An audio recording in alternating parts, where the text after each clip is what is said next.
Fakulan ulama man lam yashhid ni'mah man lam yashhid ni'mah faqad ta'arrada li zawaliha wa man syakara faqad qayyada ni'mah.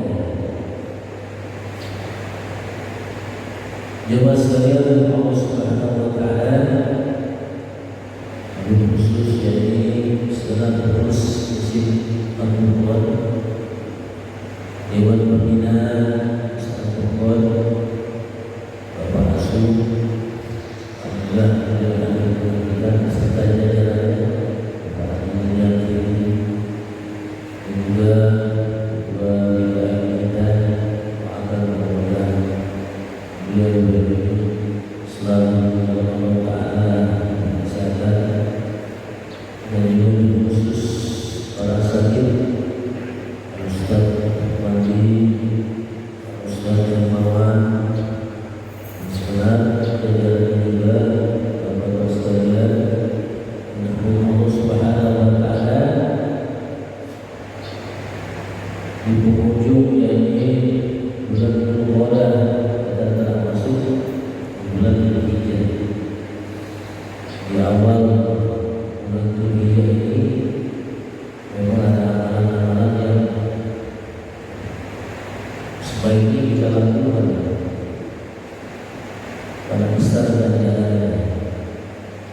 Memang sulit melaksanakannya. Salah satunya itu puasa.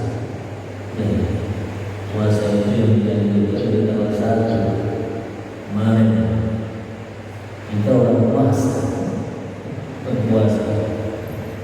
Ya termasuk saya orang puasa dulu, orang kuat puasa. Mudah-mudahan di hari Tarwiyah dan Arafah kita bisa melaksanakan ibadah puasa dengan ini. Bulan kita jalan bulan Dzulhijjah ini kalau kita ngamal seperti halnya ngamal setahun. Misalnya kita sholat tahajud 2 rakaat, yang tahu setahun full dibandingkan di bulan Dzulhijjah ini awal Dzulhijjah sama. Ini jangan lupa diupayakan begini sholat berjamaahnya, upayakan itu aja. Kalau ibadah lain dibandingkan yang lain di luar rumah itu juga. Hanya saja memang kita kurang kita. Nah, kalau kita takbir ada wajah tadi yang mana dari kita sujud salah satu maksud memahamkan atau ilah yang menyatakan mantan yashkurin ni'mah faqad ta'arrada li zawaliha wa nasyatan, yakni tidak bersyukur berterima kasih dengan nikmat yang telah Allah Ta'ala berikan kepada kita, maka sesungguhnya dia itu telah menggiring akan hilangnya kesenangan-kesenangan dari Allah Ta'ala tersebut. Bayangkan sampai saat ini kita masih diberikan nikmat sehat walafiat, bisa menghirup udara oksigen, tampung parangan. Alhamdulillah. Bayangkan saat ini bagaimana saudara kita di rumah sakit, dia orang bisa ngaji, pengen ngaji orang bisa. Nikmat-nikmat itu yang perlu kita syukuri.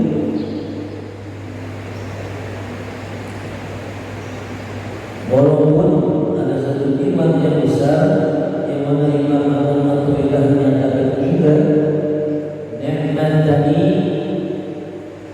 ma kharaja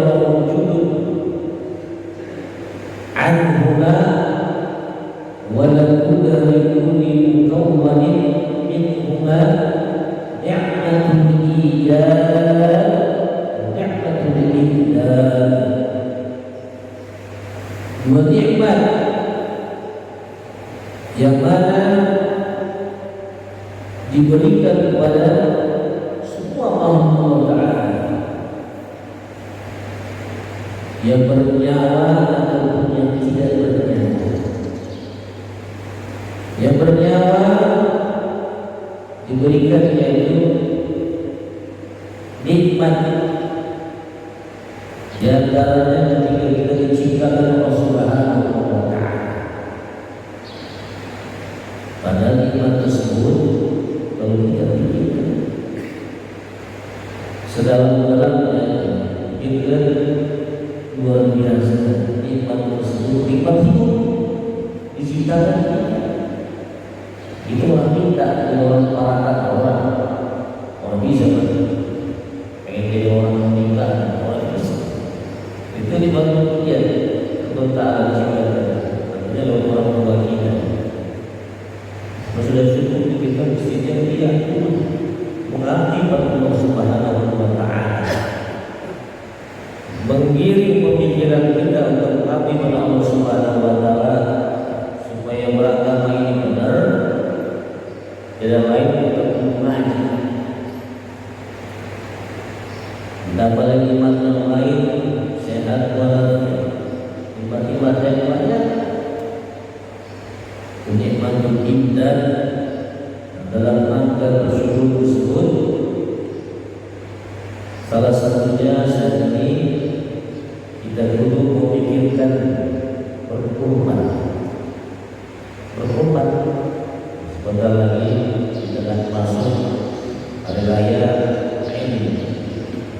Karena Id kurban, berkorban itu melatih diri kita, yaitu untuk memikirkan berterima kasih kita kepada Allah Ta'ala. Coba bayangkan alis yang ada di wajah kita ini, itu orang pada panjang.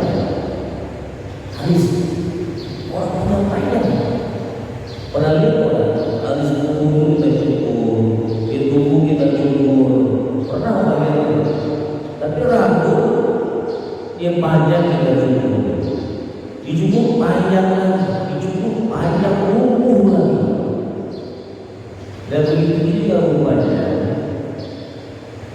harta benda kita ini terkumpul berbagi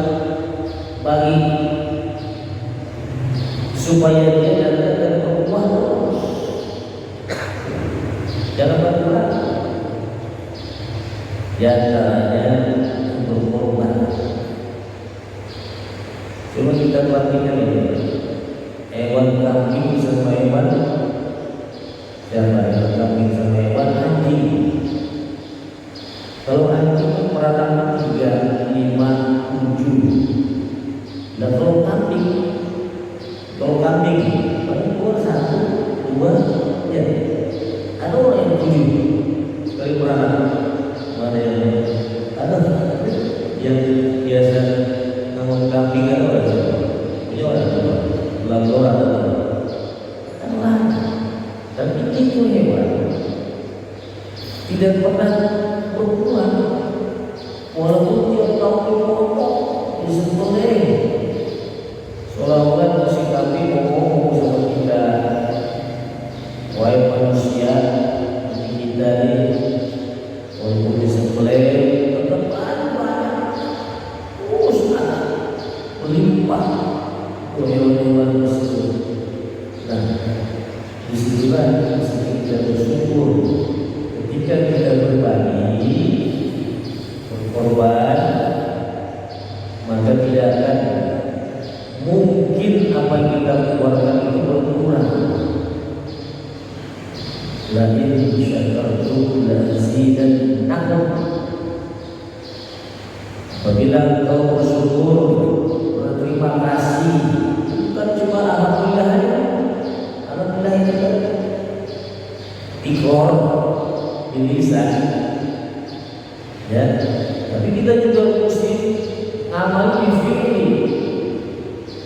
pekerjaan, pembuktian menzuhirkan apa yang diperintah Allah Ta'ala. Ketika saat itu memang benar-benar berupaya mencoba itu. Nah, ketika kita berkorban, duit yang kita keluarkan itu nanti akan memotong, menghilangkan semua apa yang ada penyakit-penyakit di hati kita, salah satunya bakhil, menjadi orang yang syekh, yang dari menjadi pelit, jadi orang dermawan.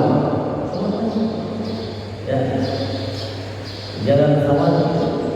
Kita berlaku syara'un nasi dan itu pakai lam tokir, penguat lam tokir. Belajar lagi nasi dan pakai tasdid 3 kali. Maka dia mengatakan pakai lam bal yazdad. Maka bahkan bertambah ketika kita bersyukur kepada Allah Subhanahu wa Ta'ala. Ini nanti ketika kita berkorban di kambing satu misalnya, ya, lebih banyak katakanlah pengasuhan melayani itu pun banyak sih. Misalnya kambing satu nanti akan siap-siap menerima nikmat-nikmat yang lain. Ya, yakin dan yakin. Jadi kalau yang baik-baik itu amin saja. Ada 2 cara kita yang baik, yang baik amin. Kalau misalnya masih belum sampai, doain ya. Kalau sudah berhasil doain itu ada. Jadi orang perlu kita langsung pikiran dan demikian. Umpamanya nanti Bapak tanggal 10 Juli punya duit 5 juta. Belum kan? Kalau Bapak ini hari kasih duit keluarga, kasih makan tiap hari ke keluarga berapa? Begini ada sehari 200 buat makan 2.000. Cepet contoh. Jadi kalau misalnya nanti ada duit 5 juta, 10, 11, 12, 13, cepet berarti sehari 100 buat makan ada sisa. Dan yang 4 keluar untuk diganti. Dapat ya? Jadi syaratnya terpenuhi selama 4 hari itu masih bisa kasih dapat keluarin duitnya tanggal 10 Juli ya. Jangan ragu. Kain syaitan dan sunnah nanti itu bertambah ya. Jangan kita punya uang 20 juta naik. Coba kita mulai berubah. Jangan kita berpikir yang tahu ke pasar ditusukkan sate sama arang buah. Keinginan kita tusuk sate sama arang buah. Kita rubah sekarang beli kambing. Rubah ya. Itulah perkataan. Man syakara ini beliau sampaikan beribu akhirat man syakara faqad qayyada iqaliha. Barang siapa yang bersyukur maka dia mengikat nikmat-nikmat Allah Ta'ala itu dengan rantai yang kuat, tidak akan pergi dari nikmat dari Allah Ta'ala. Berarti kalau yang bersyukur di depan siap-siap apa yang Allah Ta'ala berikan sebesar dengan kita. Dan kita orang bersyukur. Implementasinya nanti dilakukan begitu. Salah satunya mendekati buat Tuhan. Itu jangan juga. Jangan lupa. Bersyukur jangan bersyukur. Mudah-mudahan kita semua yang hadir satu kambing baik 100 kambing Beberapa orang 50 ya masukin ya mengaji 50 satu kami karena syarat ekonomi wanita. Dan ingat ibadah kurban itu bukan seluruh hidup seperti ibadah haji. Tiap tahun begitu ada hari cukup yang bakal ini buat makan keluarga ada duit cukup beli kami beli kami sok itu ya tidak akan kuat setahun ke depan. Saya pernah waktu itu nongkrong di waktu itu ada suatu malam tanpa mobil komputer ini depan saya saat musim lima saat itu saya mau beli sana buat keluarga saya. Begitu datang emosi dan pandang karena tukang yang jaga depan tanah tersebut dia bayar 45 juta. Saya tanya cerita nawar bayar, terus saya tanya kan kepada pemilik tanah itu siapa dia? Itu biasa Pak, tiap tahun tanah dan dia punya perusahaan PT sendiri. Dicoba tiap tahun saat itu di musim gede kurang lebih semua kita berusaha ya kita berusaha satu kambing kami orang satu juga buat latihan beli ayam kecil yang masih hidup potong lewet dulu buat latihan kayak apa buat latihan. Inilah sama Allah, sama Allah memberi rezeki yang banyak. Ya, jangan orang ini, jangan diam lagi. Iya, yang penting satu kita beri pemerintah ya. Potong baik, bulan sholat rumah potong baik, gitu ya. Kalau pasal orang ada itu, bisa siapan atau sebelumnya simpan buat latihan. Itu orang bilang tidak pasal beli cium doang harap susah ya nunggu dan nungguin dulu jadi mustahil kurban pun juga dan sekali naik ilmu naik yang korban ya itu proses untuk mengkikis menghilangkan salah satu penyakit hati ini dibakhil masih pada sama kalau baik sambil Bismillahirrahmanirrahim dan teruskan baik itu salah satunya sebagai pengingat mudah-mudahan kita bisa laksanakan dengan sebaik-baiknya. An Hasan Al-Basri radhiyallahu anhu wa huwa min akabiri tabi'in. Siapa ada seorang ulama besar namanya yaitu Hasan Basri. Ini beliau anak dari seorang majusi masuk Islam tinggal di Madinah bapaknya masuk Islam tinggal di Madinah. Memang masih kecil beliau diberikan jadi oleh salah satu istri yang ada Nabi itu diberikan juga pada anak itu Imam Hasan Basri itu ulama besar termasuk yaitu Sayyid Tabi'in pemimpinnya para tabi'in. Kanjeng Nabi punya murid sahabat punya murid tabi'in. Nah, beliau ini pemimpinnya tabi'in sana luar biasa. Beliau baru tabi'in terus sampai ke bawah.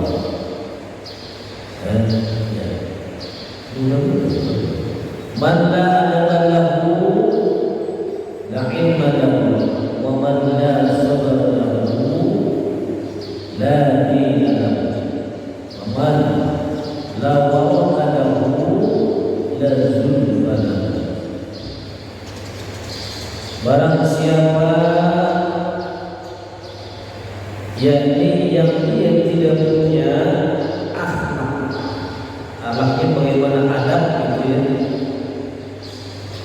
adab kepada Allah Ta'ala dan juga kepada sesama makhluk. Da'ibadahu yuta'adli, maka di hidupnya tidak punya ilmu. Seorang yang alim, dia alim, ilmunya luar biasa, tapi sesama orang tua dia menghormat. Semua orang tua ilmu yang disebut dalam hati ini penyakit apa nih, kibir, sombong. Ini saya yang paling benar di sini, ini saya. Kalau dia punya alasan demikian, apalagi sama Allah Ta'ala, ya, sama manusia. Sama manusia ada orang seperti itu. Dia orang mau kalah, asal orang mau kalah. Padahal apa yang dia sampaikan itu kata-kata benar, kata-kata benar. Tapi dia orang anak sampai tua-tua, ya. Semua orang tua itu tidak berhormat. Orang tua, Masya Allah. Saya teringat satu cerita di sana. Berulang datang satu tempat,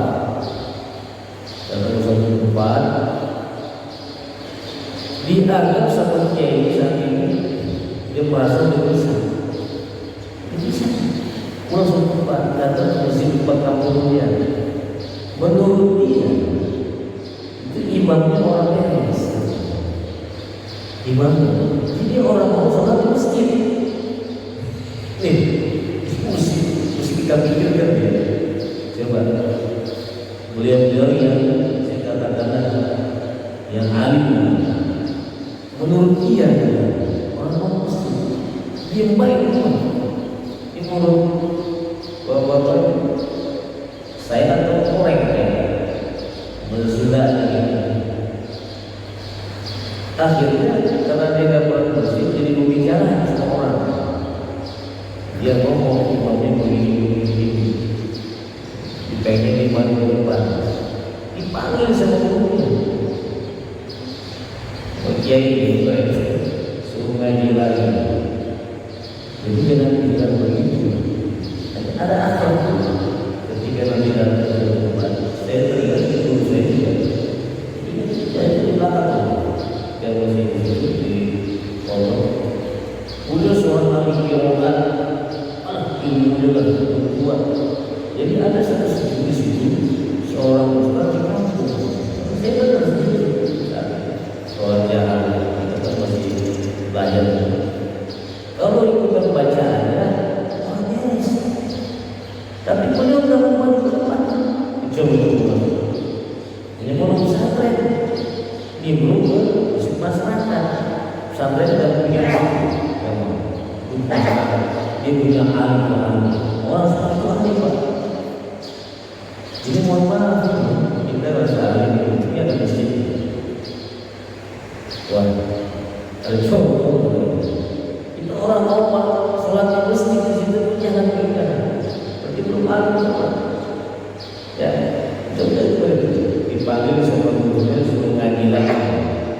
Contoh saya juga melihat dulu aku yang lain di belakang ini yang menjadi imamnya. Ya sebenarnya kalau kita mau ngomong ya baca Quran itu masih baca kacil gitu.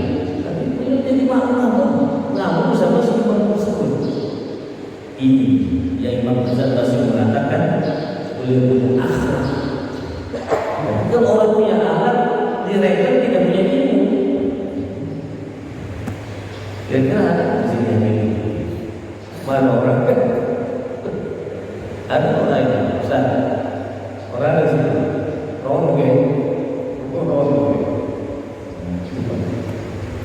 Satu akhlak yang baik, orang-orang yang alim. Jangan sampai begitu.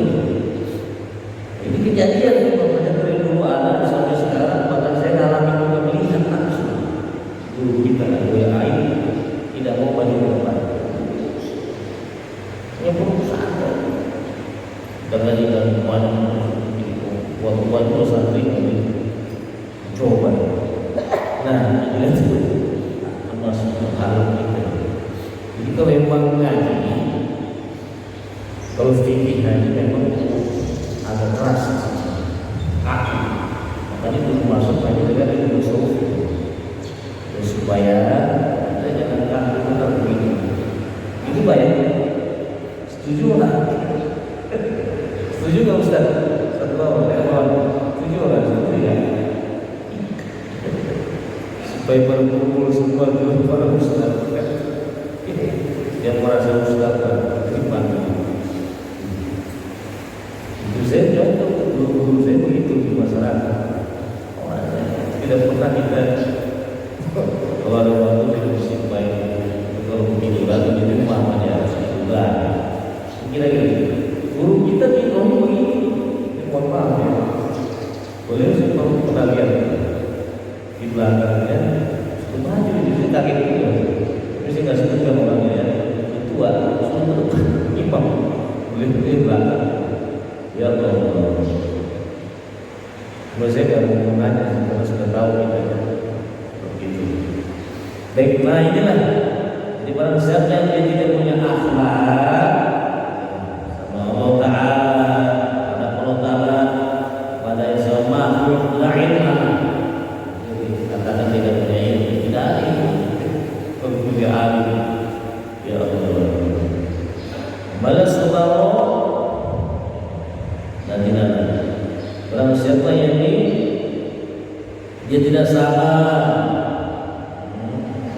apa akan yakni adanya ujian atau hinaan dari makhluk, atau yakni sulitnya dia mencari kehidupan, dan yaitu atas itu perjalanan menunaikan yang fardu-fardu dia nggak sabar.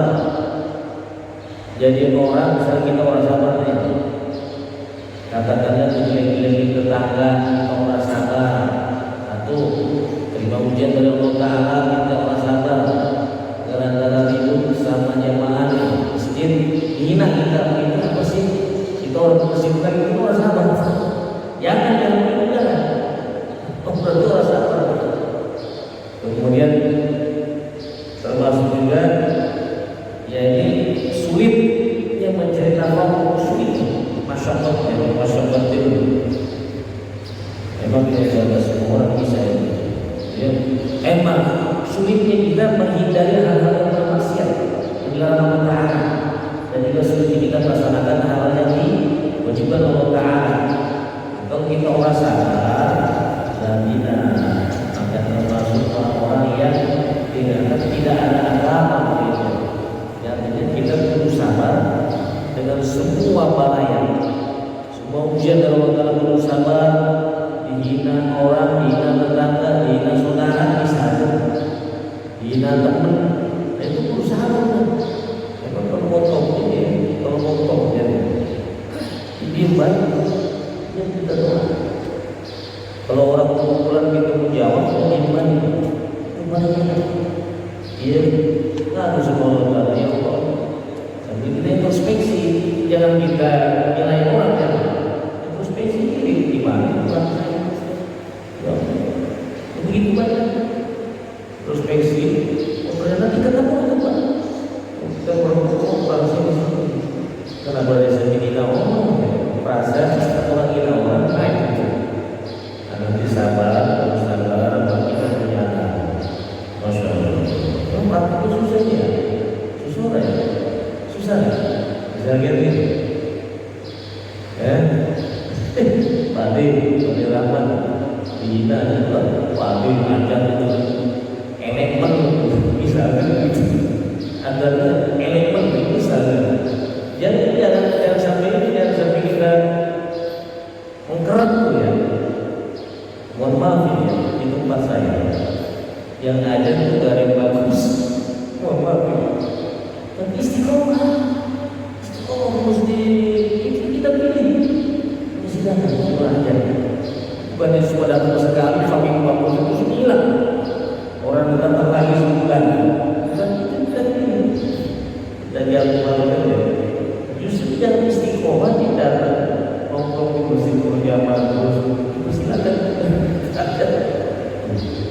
kita istiqomah.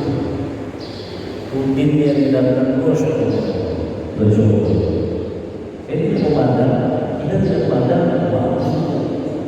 Orang itu batin, itu salah. Kalau misalnya dia minat kita, lebih baik, dia baik. Pasti syukur dia tidak banyak. Itu coba kita bisa orang yang paling nongkrong di umpamanya. Contoh itulah, atau misalnya Ustaz Mati yang miskin, orang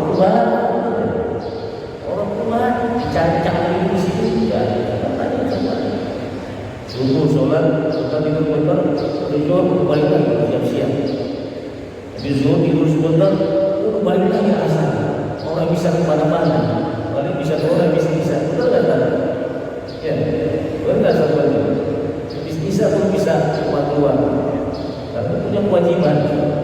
Nah ini itu di dalam kita kalau misalnya kita lakukan itu biar baik selama kita tidak melakukan hal tersebut apa yang dia salah. Sabar luar biasa. Sabar menghindari apa yang Allah Taala maksiat, sabar melaksanakan hal-hal yang diwajibkan Allah Subhanahu wa Ta'ala. Nah ini kita punya agama. Orang yang punya agama. Kalau orang sabar, punya agama.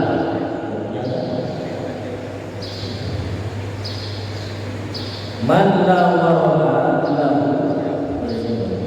Barang siapa jadi orang yang waro-waro hati-hati, tidak waro, dia tidak berhati-hati daripada hal-hal yang dilarang, hal-hal yang syubhat. Maka dia maka dia tidak punya martabat indallahi walaupun wadalah indallahi ta'ala, maka dia tidak dekat kepada Allah Ta'ala. Kalau orang yang murah hati-hati ini memang susah. Kalau masalah ini susah orang, terutama untuk yang kepada ngaji perlu hati-hati baik, karena kadang-kadang kita terpuruk masuk ke posisi satu ketika menjadi orang beriman, satu ketika menjadi orang yang fasik. Ya, misalnya kita masih melihat perempuan masih ada ketertarikan, terus kita perempuan tersebut nimpalin ngomong dalam macam terlalu lama yang hal ini menjadi sesuatu hal yang tidak baik. Termasuk orang fasik juga itu berbuat yang tidak baik, walaupun tidak sampai hal-hal yang menjurus ke dalam, masih hati-hati orang yang sering ngaji. Jadi kehati-hatian kita dengan hal-hal yang diharapkan dan ini antara hal-hal yang syubhat juga. Maka kalau kita tidak hati-hati, tidak waro, tidak ada martabat di hadapan Allah Subhanahu wa Ta'ala, tidak akan dekat pada Allah Subhanahu wa Ta'ala. Mudah-mudahan kesimpulan yang berat adalah mimbar Israel dari mana yang berbahagia yang kesimpulan yang menyebutkan